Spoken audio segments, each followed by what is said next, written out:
আমিও লাঠি নিয়ে তাড়া করলাম। সে বেটা সেই যে লেজ তুলে দৌড় দিল। হ্যালো ফ্রেন্ডস, গপ্পের ঝাঁপিতে অপূর্ব লেখা দারুণ একটা রোমাঞ্চকর কমেডি গল্প নিয়ে হাজির হয়েছি, ভকাইদার সাঙ্গপাঙ্গ। তাহলে শোনা যাক, কেমন?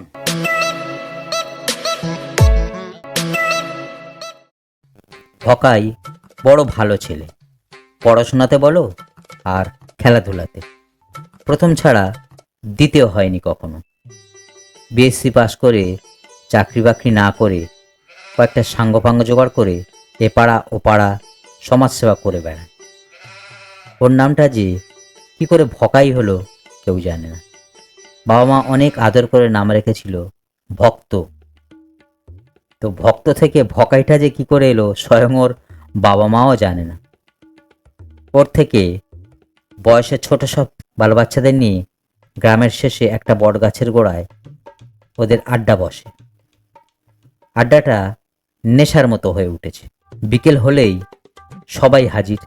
কেউ না এলে ভকাই ও ওর সাঙ্গপাঙ্গরা তার বাড়িতে গিয়ে হাজির। ভকাই কয়েকদিন ধরে লক্ষ্য করে মুন্না ওদের আড্ডায় আসছে না কদিন বিকেলে করে। ভকাই ভাবল, তবে কি মুন্না অসুস্থ হলো? অন্যান্য ছেলেদের ডেকে মুন্নার না আসার কারণ জিজ্ঞাসা করে। তারা জানায় তারা কিছু জানে না। মুন্নার পাশের বাড়ি রতন জানায়, আমি কয়েকদিন ধরে দেখছিলাম ওর বাবার সাথে বিকেলে করে গরু চড়াতে যায়। ভকাই বলে, এই তাই নাকি?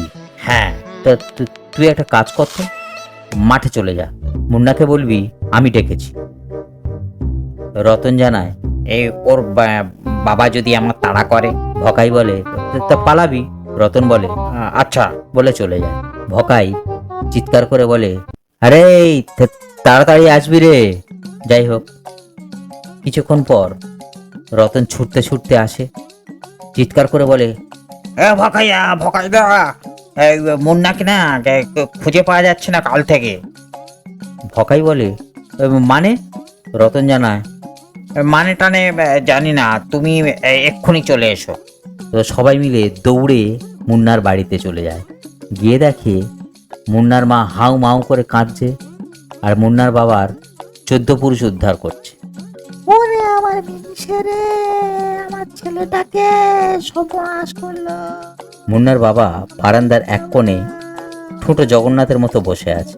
মুন্নার মায়ের আবল তাবল গালাগালিগুলো হজম করছে। ভকাই জিজ্ঞেস করে, আরে মেসমশাই, কি ব্যাপার বলুন তো? মুন্নার মা আরো জোরে জোরে কাঁদতে থাকলো আর বিলাপ করতে থাকলো। ওই মিনসের জ্বালায় আমার সব শেষ হয়ে যাবে রে। মুন্নার বাবা বলে, আসলে বাবা ভকাই, তুমি রাগ করো না। তোমাদের আড্ডায় যেতে দেব না বলে ওকে আমি কাজের মধ্যে রাখতে চেয়েছিলাম।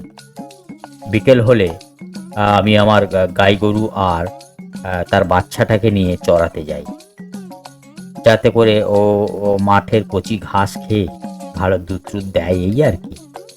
কাল আমি বললাম, আজ গরু বাছুর নিয়ে তুই একা মাঠে যাবি, আমার বাজারে একটা কাজ আছে। মুন্না যথারীতি গরু দড়ি ধরে মাঠে নিয়ে যায়। মাঠে কচি ঘাস দেখে নাকি গরুর দড়িটা খুলে দেয়।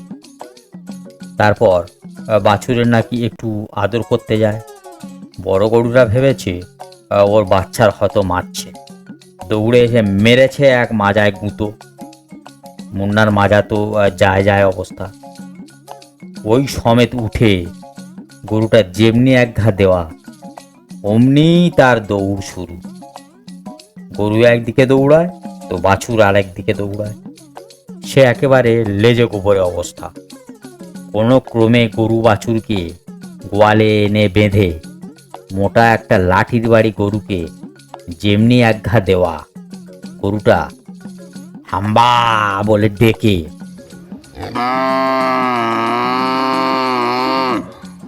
অজ্ঞান হয়ে যায়। আমি তখন বাজারে যাব বলে সবে বেরোচ্ছি। গরুটার এমন অবস্থা দেখে কার মাথা ঠিক থাকে বল বাবা। আমিও লাঠি নিয়ে তাড়া করলাম। সে বেটা সেই যে লেজ তুলে দৌড় দিল, আমি আর তার নাগালটা পেলাম না। ভকাই বলে, তা গরুটা? আর বাবা বলো না, কত ডাক্তার বুদ্ধি ডেকে গরুটাকে বাঁচাই, সেই যে বেটা সে পালালো, এখনো তার পাত্তা নেই। মুন্নার মা কাঁদতে কাঁদতে বলে, 2 দিন হয়ে গেল রে বাবা, আমার বাচ্চাটা কি খাচ্ছে কি করছে আমি এখনো জানি না কোথায় আছে। ও বাবা গো। গ্রামের একটা ছেলে বলে, জেঠিমা, মুন্নাদা তো অপাড়ায় গুলি খেলছে গো, আগে দেখেছি। মুন্নার বাবা বলে, চল তুই ধরে আনি। ভকাই বলে, আপনাকে চিন্তা করতে হবে না, আমি দেখছি, এই চল তো। বলে ভকাই সাঙ্গপাঙ্গ নিয়ে মুন্না শিকারে বেরিয়ে গেল। মুন্না তখনও গুলি খেলছিল। ভকাই ও ওর সাঙ্গপাঙ্গকে ওর দিকে আসতে দেখে আবার লেজ তুলে দেব। সবাই মিলে রীতিমতো যুদ্ধ করার মতো অবস্থায় গিয়ে ব্যাটাকে পাকড়াও করে। ভকাই বলে, আরে পালানোর দরকার নেই, গরুটা এখনো বেঁচে আছে, জল দেন তো। মুন্না চমকে উঠে বলে, এই সে কি, এখনো মরেনি? গল্পটি যদি ভালো লাগে তবে নোটিফিকেশন বেলটি প্রেস করবেন পরবর্তী গল্পটি শোনার জন্য। আর লাইক অ্যান্ড সাবস্ক্রাইব তো অবশ্যই। Thank you.